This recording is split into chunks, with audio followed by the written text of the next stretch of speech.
This program is brought to you by RTS on iTunes U from the Distance Education Department of Reformed Theological Seminary.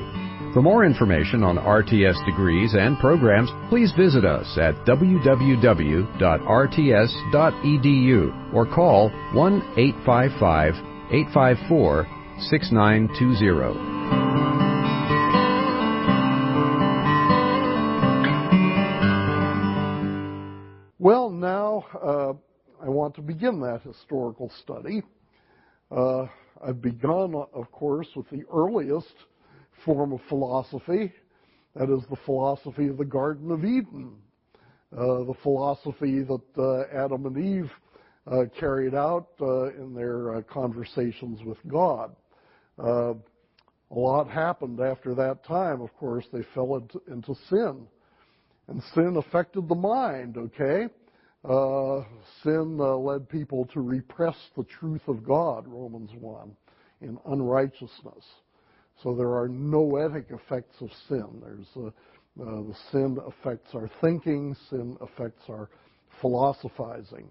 And that's why you have this antithesis between Christian ways of thinking and non-Christian ways of thinking. That's why not everybody believes in the Christian worldview. So, but what happens, of course, is that about 600 BC, philosophy begins in a kind of disciplined way. Now, philosophy has always existed in kind of informal ways. The term philosophy means love of wisdom, doesn't it? And we have books like the Book of Proverbs that gather together the wisdom of the world, both from Israel and from outside Israel, some of the passages in Proverbs. And so all of that teaching develops, people trying to figure out what this world is like, trying to understand life, trying to understand how to live in a practical way. And some cultures, of course, have brought their wisdom into religions, where they bow down before idols, where they hold religious rites, where they bring sacrifices, sometimes even human sacrifices. And so and usually most religions claim at least to be a repository of wisdom. In Greece, there was, of course, polytheistic religion with Zeus and Hera and Apollo and Venus and all of those. But there was also, simultaneous with that, there was a view of fate. Fate, if you read any of the Greek tragedies, or if you read Homer and Hesiod, fate is an impersonal reality which is somehow higher than any of the gods, which directs the course of history, and which people are sometimes punished if they try to defy fate. So in Greece you have both personal gods who are non-absolute, and then you have this principle of fate, which is absolute but not personal. It all becomes very, very confusing after a while. In Greek religion, you have this idea of the ever-flowing tide of reality, which moves along, and we find ourselves swept up in it, and we try to understand its course and where it's going. But about 600 BC, there are some people living in a place called Miletus, which is mentioned in the Bible, as a matter of fact, one of the stops of Paul. Miletus, they were called Milesians, who decided we're not going to try to understand the world by reference to these polytheistic gods anymore. because it's so arbitrary. I mean, one thing happens because Zeus is mad at Hera, or Hera's mad at Zeus, or because Zeus comes down to earth and begets a child, and this happens and that happens. It's like a soap opera, and it just doesn't seem to make sense to say, okay, the storm came up because Neptune wanted the storm to come up, and these people fell in love because Venus wanted them to fall in love, and Cupid shot an arrow and hit them at some point. That didn't seem to be a reliable way of determining what is true and determining the proper direction of history. There must be a better way. And what the Milesians tried to do is to say, we're not going to base our view of the world on religion anymore. We're going to base our worldview on reason, okay? And of course, by reason, they mean autonomous reason. They didn't have a slightest clue about the God who's presented in the Bible. They never mention a being like that. They never give him any consideration at all. For them, reason is just what they are able to think about, what conclusions they are able to reach through their own thinking, through their own reasoning. So, we have among the Milesians, first, this man is often considered to be the first philosopher, Thales. And we don't know very much about Thales. We don't know if he wrote any books. We don't know what he did. But we have a few sayings that are preserved for us by Aristotle and others later on. Thales is supposed to have said, all is water. Okay? I think he's also supposed to have said, all things are full of gods, which is interesting view of immanence. And I'm told that Thales is also famous because he predicted an eclipse at some point. But what he's most famous for in the history of philosophy is the statement, all is water. What does that mean, and how did he come to that statement? Well, I don't know. You know, these guys, Thales said all is water, Anaximenes said all is air, Anaximander said all is indefinite. These are not scientists. I mean, they don't have experiments. They don't have a program of experiment and observation where they take 1,000 observations and come to this conclusion and so on and so forth. That's not the way they worked. These were armchair scientists, armchair philosophers, working basically with their own reason and nothing else. And so they ask themselves, here we are living in this world. What is it made of in the final analysis? I mean, you know, if you make a cake, you exchange the recipe with somebody else, and she says, well, what is this made of? You know, what are the ingredients? That's kind of the question that they were asking. What is the world made of? If you get this world chopped down to its very basic elements, its very basic nature, what is the world anyway? They really didn't have a whole lot of choices back then. The Greeks believed that the world was composed of 4 elements: earth, air, fire, and water. Okay? And these combined with one another to form trees and leaves and people and clouds and stuff. But there are 4 basic elements: earth, air, fire, and water. And at this early period in the history of philosophy, basically they were in the business of choosing among these 4, choosing the one that seemed to be most fundamental. So Thales chose water. Why did he choose water? Well, you can imagine. I mean, I don't know why, but you can imagine what kind of ideas went through his head. He probably said, well, look at all the water that there is. I mean, we're living next to the Mediterranean Sea. Look at all that water out there. And water comes down from the sky, too. And people dig wells, and there's water coming up from the ground. And there are rivers and there are lakes.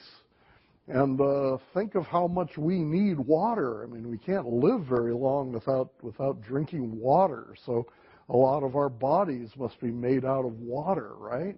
And so Thales must have reasoned water as the most fundamental element. Everything else is kind of a variation of water. Everything else is basically water. Then there's Anaximander comes along, another Milesian philosopher, and he says, no, it's probably not earth, air, fire, or water. It's probably, a fifth thing, something else that transcends all of them. Maybe, there's something that's below, that's fundamental to these other four. So he calls that the indefinite, or the apeiron, the infinite, sometimes translated. And then there's Anaximenes, and Anaximenes says, well, look, really, I mean, there's more air than there is water, isn't there? You look at it, there's air all over the place, and we can live without water for a little while, but we can't live without air more than a few minutes. So you can imagine them getting into battles about which of the four elements was fundamental. What can we make out of this? And I'm always going to be treating these philosophers as part of a spiritual battle, part of the spiritual warfare that is also an intellectual warfare. And what's going on here? Well, we find in these Milesian Greek philosophers, the earliest philosophers, see, this goes back to the very beginning, we find among them what I've called rationalism and what I've called irrationalism. Rationalism says the mind is competent apart from God's revelation. You see, God's revelation never enters in here. The human mind is competent autonomously, all right, to determine the most basic fundamental principle of the universe, the ultimate explanation of everything. It's kind of presumptuous, isn't it? I mean, here's Thales sitting in his easy chair, whatever the equivalent of an easy chair was back then, and saying, I am competent to tell what the fundamental essence, the fundamental nature of all things is. And whatever I say it is, it's got to be. And so he says, all is water. And someone else, all is air. Heraclitus said, all is fire. I don't think anybody said all is earth. I guess earth is the least promising because it's the least changeable. It's the least volatile. But all is water. If all is water, there is no creator-creature distinction. Because if all is water and there's a God, then God is water too. Okay? And so God and the world are on the same level. We're all made of the same kind of stuff. All reality is composed of the same stuff. So we are divine and God is water. God is water, we are God, God is us.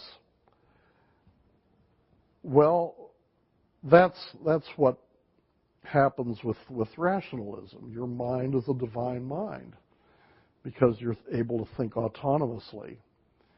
But when you look at it from the other side, this is also irrationalist because not only is man divinized, but God is humanized. God is reduced to water. God is reduced to air. God is reduced to the indefinite.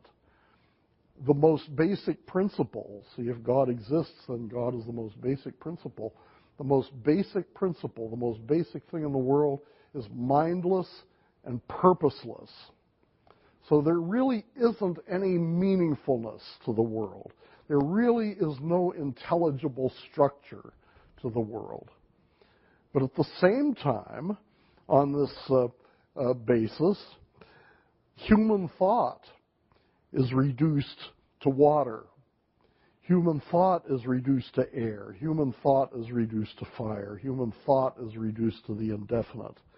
Human thought becomes the chance developments of an impersonal cosmic process. Van Til kind of satirized this by saying it's human beings trying to get to know reality is like a man who's made out of, and you know, keep Thales in mind when you hear this metaphor. It's like a man who's made out of water trying to climb out of the water with a ladder of water. See, he's trying to gain some knowledge of the world, trying to transcend, trying to get a transcendent view of things. But since he is water and his mind is water and everything else is water, he's in a hopeless condition of trying to climb out of water on a ladder of water when he himself is made out of water. The mind is water. And what happens with that? Well, if you reduce the mind to some material thing, what does that do to the mind?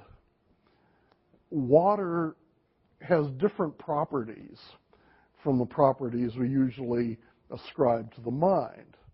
The mind thinks. The mind has ideas that are true or false. The mind constructs valid logical arguments or invalid logical arguments. But water is very different. Water is cold or hot. Water is flows fast or slow. Water is stagnant or free-flowing. Water is good to drink or bad to drink. These are totally different. I mean, the human mind is not bad to drink or good to drink. The human mind is not fast-flowing or stagnant. And water is not true or false. Water is not intelligent or unintelligent. So if you try to push these together, if you try to make them the same thing, then you really reduce the mind to non-thinking substance. And you have rationalism and irrationalism. See, this is what happens when you look at the world from a non-Christian point of view, when you look at the world without God. On the one hand, you lose your basis for saying anything truly, and so you become an irrationalist. On the one hand, you try to do everything, think on your own authority, and you become a rationalist. And you can't really avoid either one of these. You get them at the same time. But how can you do that? I mean, rationalism and irrationalism would seem to be contradictory to one another. So how can you hold those two things together? But that's what happens when you try to think without God. When you get rid of God, you are an irrationalist or a rationalist or both. And when your rationalism gets you into trouble, let's say here you are, you're thinking like Thales does, and you see there's a problem. I mean, my mind is becoming water. What can I say about that? Then you jump up here and you say, well, I just don't know. You say, my mind is not adequate to think properly about this.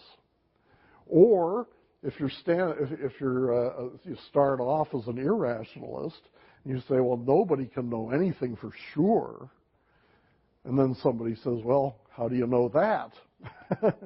And you say, I know that on the authority of my own autonomous mind. So you start off with irrationalism and you become rationalistic. Or you start with rationalism and you become irrationalistic. And these are really quite inseparable. I mean, they would seem to be contradictory, but you can't get rid of the one, well, once you've committed yourself to the other. And we've seen an example of that among the Milesians. Okay, let's look at this next group, the Eleatics. Among the Eleatics, you have several names. There's Xenophanes, who is a religious teacher who advocates a changeless pantheistic deity over against the anthropomorphism of the popular religions. He says we don't want to believe in Zeus and all these polytheistic gods. There's only one God.